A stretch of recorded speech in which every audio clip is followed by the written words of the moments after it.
గీదన వాక్యము యోం దేబిరీం 2వ తారీఖు 5వ నెల 2025వ సంవత్సరం.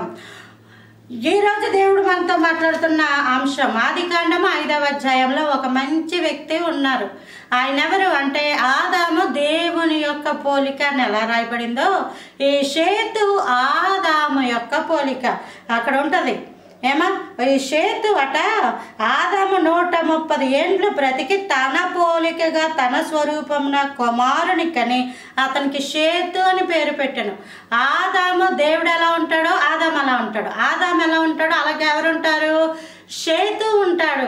ఈ షేతు అన్న మాట ఇక్కడ రాయబడి ఉంటుంది. ఇంకెక్కడ మనము చూడం. అతను చేసిన గొప్ప కార్యాలు లేవు, మంచి కార్యాలు రాయబడలా, చెడ్డ కార్యాలు కూడా రాయబడలేదు. అతని గురించి ఒక్క మాట కూడా రాయబడదు. కానీ అతని గురించి హిబ్రూ బైబిల్లో మనం చూస్తే అది షేతు అనే పదం 2 అక్షరాల యొక్క సముదాయం. షీను తౌ హిబ్రూ అక్షరాల్లో చివరి నుంచి 2 అక్షరాల పదాల కలయికే ఈ షేతు. షీన్ అన్న మాటకు అర్థం ఏంటంటే నలగగొట్టబడుట.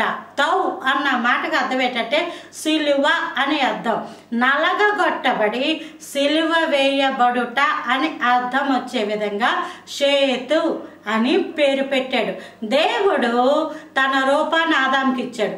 ఆదాము రూపాన్ని కడవరి ఆదామన్న యేసు ప్రభువారు సిలువలో వచ్చి ప్రాణాలను అర్పించి నలగొట్టబడి సిలువ వేయబడతాడని అర్థం వచ్చే విధంగా షేతు అని ఆ పేరు పెట్టబడింది. ఈరోజు మనం యేసయ్యని నమ్ముకున్నాం. నా పాపాల నిమిత్తం నీ పాపాల నిమిత్తం దేవుడు సిలువలో వ్రేలాడి మ్రాను మీద వ్రేలాడి ఆయన చనిపోయి తిరిగి లేచిన గొప్ప దేవుడు. Praise the Lord. ఆమేన్.